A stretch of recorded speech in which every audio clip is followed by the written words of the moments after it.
তো কি অবস্থা মামারা, FIFA club world cup start হয়ে গেছে, তোমরা কি জানতে ভাই? হ্যাঁ, চালু হয়ে গেছে। মানে কারোর কোনো উত্তেজনা নেই, কারোর কোনো এক্সাইটমেন্ট নেই, জানি না ভাই এই টুর্নামেন্টটা কেন চালু হয়েছে, কি লক্ষ্য। টিমগুলোকে দেখো ভাই, খেলতে লেদিয়ে লেদিয়ে খেলছে। কোনো এক্সাইটমেন্ট আছে, কোনো আগ্রহ আছে প্লেয়ারদের যে ম্যাচ জিততে হবে? আমি জানি না। বিশেষ করে বড় বড় ইউরোপিয়ান টিম, যাদের ওপর এত এত, যাদের জন্য অ্যাকচুয়ালি এত এত টাকা ইনভেস্ট করা হয়েছে এই টুর্নামেন্টে, ভাই ফিফার কি প্ল্যান, ইনফান্তিনো মাথা থেকে কি এনেছে প্ল্যান আমি জানি না, যে এইরকম একটা জঘন্য মার্কা টুর্নামেন্ট অ্যারেঞ্জ করতে। তুমি পিএসজি আর অ্যাথলেটিকোর ম্যাচটা দেখেছো কালকে?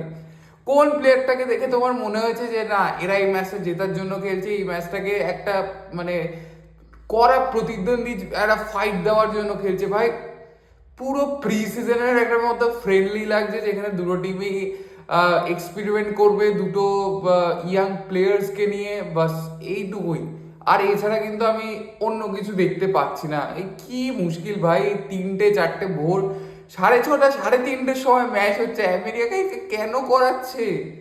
কি প্ল্যান ভাই, আমি আমি আর বুঝতে পারছি না এই এই টুর্নামেন্টের কি প্রয়োজনীয়তা ছিল। কারণ এই সিজনটা কিন্তু যথেষ্ট লম্বা হয়েছে। আমরা জানি যে নেশনস লিগ ছিল, চ্যাম্পিয়ন্স লিগ তার আগে ছিল, তারপরে আবার এই 1 মাসের টানা একটা গোটা টুর্নামেন্ট। হয়তো এখন একটু বোরিং লাগছে গ্রুপ স্টেজের ম্যাচেসগুলো, আশা করছি নকআউট আসলে আর একটু রোমাঞ্চকর হবে। বাট কালকে ফিফা ওয়ার্ল্ড কাপ শুরু হলো ভাই, 3টে ম্যাচ হয়েছে, যেখানে ফার্স্ট ম্যাচটা কিন্তু ছিল ইন্টার মায়ামি, আমাদের মেসি ভাই, ও মেসি সেখানে ছিল। আর আল আলির সাথে, আল আলি কিন্তু একটা বড় টিম, মানে আফ্রিকান কন্টিনেন্টে যদি আল আলিকে দেখা যায়, সে কিন্তু বিশাল টিম। মরক্কোর টিমটা সব ভালো ভালো প্লেয়ার খেলে, বেশ কয়েকবার চ্যাম্পিয়ন হয়। সেখানে কিন্তু ভেবেছিলাম ভাই আল আলি একদম ইন্টার মায়ামিকে রোগড়ে দেবে, কিন্তু না। গেমটা 0-0-তে ড্র হয়, তবে 0-0-তে ড্র হওয়ার মতো কিন্তু গেম ছিল না। আল আলি কিন্তু শুরু থেকে বেশ কয়েকবার চান্সেস ক্রিয়েট করেছে, গোল লাইন সেভ দিয়েছে ভাই গোলকিপারটা। যেই ম্যাচে একটা goalkeeper man of the match হয়, তো সেখানে বোঝো ভাই ম্যাচটা কিরকম যেতে পারে। তো সেই আর কি, যে বেশ কয়েকটা বার এমন মনে হয়েছে আল আলি এখান থেকে ইন্টার মায়ামিকে ওপেন করে দেবে, কিন্তু না, গোলকিপারটা বেশ কয়েকটা দারুণ দারুণ সেভ দিয়েছে। বাট ইন্টার মায়ামিও কিন্তু চান্সেস ক্রিয়েট করেছিল সেকেন্ড হাফে। ম্যাচে আমি বলবো মেসির ইন্টারাকশনের জন্য অনেকগুলো বেশ থ্রেটনিং পাসেস বা থ্রেটনিং শটস পেয়েছে ইন্টার মায়ামি। লাস্টের একটা শটের কথা তো মনেই আছে ভাই, যেখানে একদম বারে লেগে, মানে ফিঙ্গার টিপস আল আলির গোলকিপারটা বারে লেগে বলটা বাইরে চলে যায়। আর ওখানে কিন্তু ম্যাচটা ফিনিশ করলে একটা দুর্দান্ত ম্যাচ হতো মেসির জন্য, যেখানে ফার্স্ট ম্যাচটা ফিফা ক্লাব ওয়ার্ল্ড কাপের মতো টুর্নামেন্টে মেসির পা দিয়ে ওপেনিং গোলটা আসতো। যাই হোক, 0-0-তে ম্যাচটা ড্র হয়। আর আমরা কিন্তু ভাই কেউ আশা করে যে ইন্টার মায়ামি এখান থেকে বেরোবে, বেরিয়ে খুব একটা ভালো করবে না। ইন্টার মায়ামি ভাই এই এই লেভেলের জন্য ইন্টার মায়ামি নয়, কোথায় ভাই বায়ার্ন 10 গোল দিচ্ছে এক একটা টিমকে, পিএসজি 4 গোল দিচ্ছে অ্যাটলেটিকোকে, মাদ্রিদ আছে, সিটি আছে, এদের সামনে কিন্তু ইন্টার মায়ামি ফায়ামি পারবে না। মানে এদের এদের এদের ফুটবলিং লেভেল আর ওদের ফুটবলিং লেভেলের মধ্যে আকাশ পাতাল তফাৎ। এই জন্য কিন্তু ম্যাচেসগুলো এত বোরিং যাচ্ছে ভাই। কারণ বায়ার্নের ম্যাচটা দেখো, 10 গোল দিয়ে দিচ্ছে, মানে মজাতে গোল দিচ্ছে। থমাস মুলার, ওলিসে 23 মিনিটে এসে ভাই ওইদিকে আমাদের মুসিয়ালা হ্যাট্রিক করে দিয়েছে, যা তা।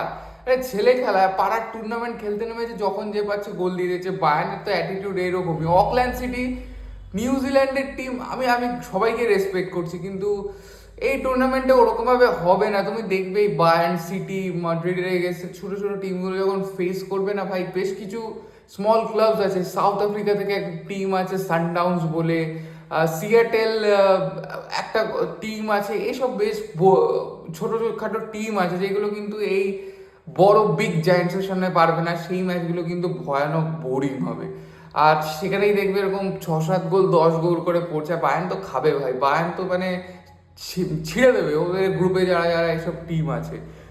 ওরা সম্মান টম্মান করে না। যাই হোক, তারপরে কিন্তু যেই ম্যাচটার ওপর সবার ফোকাস ছিল, যেটা হয়তো এই ক্লাব ওয়ার্ল্ড কাপের একটা শুরুর poster match, PSG versus Atletico Madrid. আর এই গেমটা যখন স্টার্ট হয়, যতটা বেশি এক্সপেকটেশন ছিল, আর সেই এক্সপেকটেশনে কিন্তু ততটা বেশি জল ঢালা হয়েছে।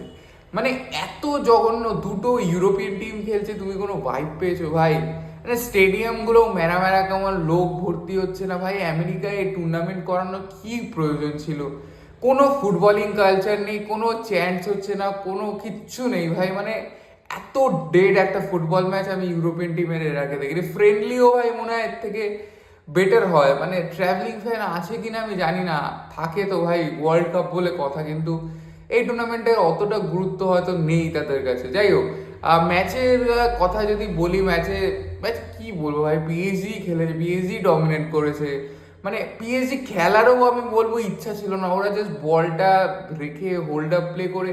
আর একটা টিমে যদি ভাই ফাবিয়ান রুইস, ভিটিনিয়া, ওইদিকে ডেসেরি ডুয়ের মতো প্লেয়ার থাকে, কাভারাৎসকেলিয়া থাকে, তাহলে ওরা মজা, ওদেরকে প্রি সিজন ট্রেনিংয়েও গোল দেবে ভাই। মানে ওদেরকে আটকানো সম্ভব না। আর অ্যাটলেটিকো বলবো খুবই, মানে অ্যাটলেটিকো যেরকম খেলে, পুয়ার ডিফেন্স ভাই। আপফ্রন্টে দেখছিলাম ভাই জুলিয়ান আলভারেজ, গ্রিজম্যান, এরা চেষ্টা করছিল বাট হচ্ছিল না। মানে পিএসজি ইজ টু গুড ভাই, too good. Defence, midfield, forward ভাই, ফ্রন্ট তো একদম জমে, মানে ওদের ওদের আলাদাই লেভেল। এই ওয়ার্ল্ড কাপ জেতার তো অবশ্যই একজন দাবেদার ভাই, কন্টেন্ডার। বাট যাই হোক, ও একদম 4-0 ইজিলি। ওরা লাস্টের দিকে মায়োলু ফায়োলু নিয়ে আসে, একাডেমির প্লেয়ার, তারাও এসে ইজিলি গোল করে দেয়। আর মায়োলু প্লেয়ারটা কিন্তু ভালো। আমি যখন চ্যাম্পিয়ন্স লিগ ফাইনাল দেখলাম, সেখানেও বেশ লাস্টের দিকে এসে বেশ ইমপ্রেসিভ লেগেছে। এই ম্যাচটাও কিন্তু ভালো লেগেছে মায়োলুকে। আর যাই হোক, এই প্লেয়ারটার উপর পরের দিকে নজর থাকবে। আর কি বলবো ভাই, ওইদিকে পালমারিস পোর্তোর একটা ড্র হয়েছে, ওই গেমটা হয়তো ভালো হয়েছে, আমি দেখিনি, জানি না। বাট আমার মনে হয় যে আন্ডার রেটেড যে টিমগুলো থাকবে না, যেমন কিছু কিছু টিমস আছে, এই পালমেরিয়াস, ফ্লুমিনেন্স ব্রাজিলের, ওদিকে বোকা জুনিয়ার্স, রিভার প্লেট, আল হিলালকে আমি আন্ডার রেটেড বলবো না, আল হিলাল ভালো খেলবে, ভালো টিম আছে। বাট কিছু কিছু এইরকম টিমস আছে যারা কিন্তু ভালো করতে পারে, যারা আমাদের শক করতে পারে, মানে আন্ডারডগস এরা। আর এটাই চাই ভাই, কারণ যতক্ষণ না একটা বড় টিম হারছে বা বড় টিমের সাথে একটা টক্কর ওলা ফাইট হচ্ছে এরকম ছোট টিমের, ততক্ষণ আর এই টুর্নামেন্টের মজা আসবে না। কারণ সারা বিশ্ব, পুরো বিশ্ব থেকে টিম খেলতে আসছে, ছোট ছোট টিম, জাপানের টিম আছে একটা, তো এদের মধ্যে কিন্তু ফাইট আমরা বেশি দেখবো। আর এদের জন্যই কিন্তু এই টুর্নামেন্টটা, কারণ দেখো champions league is the biggest tournament of club football, সবাই জানে। এরা যারা খেলছে সবাই মোটামুটি ইউরোপিয়ান টিমগুলো, 12টা ইউরোপিয়ান যারা টিম আছে সবাই জানে যে চ্যাম্পিয়ন্স লিগের ওপরই সবার নজর থাকে। এটা এখনো অত বড় স্টেজ নয়, বাট যে ছোট ছোট টিমগুলো আছে এদের কাছে কিন্তু শো অফ করার জন্য অনেক কিছু ভাই, মানে ওয়ার্ল্ড, গোটা বিশ্ব। কারণ এরা সচরাচর সব পুরো বিশ্ব এদেরকে দেখে না। তুমি বলো বোকা জুনিয়ার্সের খেলা দেখেছো, রিভার প্লেটের খেলা দেখেছো, দেখোনি, বাট এই চান্স ভাই এদের সামনে আসার। তো আই থিঙ্ক ওরা অনেক বেশি দেবে, ওরা অনেক বেশি পিচে শো আপ করবে, আর ওই ম্যাচগুলো এই কারণে কিন্তু আরো বেশি বেটার হবে। যাই হোক ভাই, all the best to the all club যারা খেলছে। এই টুর্নামেন্টটা হয়তো টাকার দিক থেকে অনেক প্রফিটেবল যাবে, কারণ প্রাইজ মানি তুমি শুনেছো ভাই, 1 বিলিয়নের প্রাইজ পুল, মানে পয়সাই পয়সা ভাই। মানে আলাদাই লেভেলে, কোত্থেকে এত পয়সা আসছে এই টুর্নামেন্টে, এত পয়সা ইনভেস্ট করা মানেটা কি আমি জানি না। যে জিতবে টুর্নামেন্টটা সে অনেক টাকা পাবে ভাই। চ্যাম্পিয়ন্স লিগেও এত টাকা দেওয়া হয় না, মেবি 38 মিলিয়ন না 36 মিলিয়ন ইউরোস। তবে টুর্নামেন্টের প্রাসঙ্গিকতা কতটা সেটা নিয়ে বেশ প্রশ্ন আছে ভাই। আমি ভাই খুশি বলবো বার্সেলোনা ফ্যান হিসাবে যে বার্সেলোনা এই টুর্নামেন্টটায় পার্টিসিপেট করছে না। প্লেয়াররা ভাই মরে যেত, মানে হানসি ফ্লিক যেরকম ভাবে খেলায় কুত্তার মতো দৌড় করিয়ে, এই টুর্নামেন্টে ওরকম যদি খেলতো ভাই, আর পরের সিজনের জন্য আবার প্রি সিজন টাইম পেতো কখন রেস্ট নেওয়ার। একটা প্লেয়ার যদি ফ্রেশ না হয়, একটা প্লেয়ার যদি 1.5-2 মাস একটা রেস্টিং পিরিয়ড না থাকে, কি করে পরের সিজনের জন্য তারা রেডি হবে? এই নুনো মেন্ডেস, ফাবিয়ান রুইস, ভিটিনিয়া, এদের দেখো ভাই, কন্টিনিউয়াসলি খেলছে, চ্যাম্পিয়ন্স লিগ ফাইনাল খেললো, নেশনস লিগ খেললো, আবার এই ক্লাব ওয়ার্ল্ড কাপে চলে এসেছে। কি ভাই, ওদের কি মানে পানি, ওদের জীবন নেই, ওরা কি মরে যাবে? মানে ফুটবল ইজ, মানে টু মাচ ইজ হ্যাপনিং ভাই। এটা আমার মনে হয় ফিফার বোঝা উচিত যে too much is not good. একটা কোয়ালিটি মেনটেন করার জন্য তোমাকে লিমিটেড ম্যাচ দিতে হবে। ওদের রেস্টিং, ওরা হিউম্যানস ভাই, ওরা রোবট না। তুমি ক্লিক করলে যে না আজকে ম্যাচ খেলতে হবে, এই ইন্টেন্সিটিতেই ম্যাচ হবে, না এরকম হবে না। আমরা দেখলাম ভাই এই ম্যাচটা যে পিএসজি অ্যাথলেটিকোর যে কি রকম ইন্টেন্সিটি, মানে কোনো প্লেয়ারদের মধ্যে কোনো ব্যাপারই নেই, চার্মই নেই ভাই। তো এরকমই হবে ম্যাচেসগুলো, যদি এইরকম 60-65টা করে এক একটা প্লেয়ার ম্যাচ খেলে আলাদা লেভেলের। এই টুর্নামেন্টটায় ভাই বার্সেলোনায় বেঁচে গেছি। আমি জানি না ভাই বাকি বাকি টিমরা কি ভাবছে, বাকি ফ্যান্সরা কি ভাবছে তাদের টিমকে নিয়ে। তো কিন্তু বার্সেলোনা ফ্যান হিসাবে আমি খুশি ভাই। পরে সেটা লামিন, ওদের ওদের রেস দরকার ভাই। রাফিনা পেড্রির মুখ দেখেছো ভাই? আরে প্লেয়ারটা দৌড়ে মরে গেছে এই সিজনে, তাকে যদি একটু রেস না দিত ভাই, ও পরের সিজনে আর আসতে পারতো না। যাই হোক, এরা এখন পাতি রেস্ট নেবে, পরের সিজনের জন্য রেডি হবে। সেটাতে আমি ভাই খুব খুশি যে অন্তত পরের সিজনের জন্য ফ্রেশ আসবে অন্যান্য টিমের কম্পারেটিভ যদি তুলনা করো। তো এই ছিল ভাই এই ভিডিও, মানে এটাকে নিয়ে আর কি বলবো, এটাকে নিয়ে আর ডিটেলসে বলার কিছু নেই। অবশ্যই কভার করবো ভাই পুরো টুর্নামেন্টে। রিয়াল মাদ্রিদের দেখার খুব ইচ্ছে ওরা জাবি আলোনসোর আন্ডারে কীরকম খেলে। নতুন প্লেয়ার্স সাইনিং হয়েছে, ম্যাচেস আছে, বেশ কিছু ভালো ভালো ম্যাচেস আছে। আশা করছি নকআউট থেকে টুর্নামেন্ট আর একটু ভালো জমবে। আজকের ভিডিওটা এই পর্যন্তই ভাই। তোমাদের ভিউ কি এই টুর্নামেন্টে? তোমরা কারা দেখছো ভাই 6:30টার সময় উঠে ম্যাচ দেখছো? তো বোটাফোগো, ওইদিকে সিয়াটেল সানডাউন্স, এসব ম্যাচ দেখো ভাই তোমরা।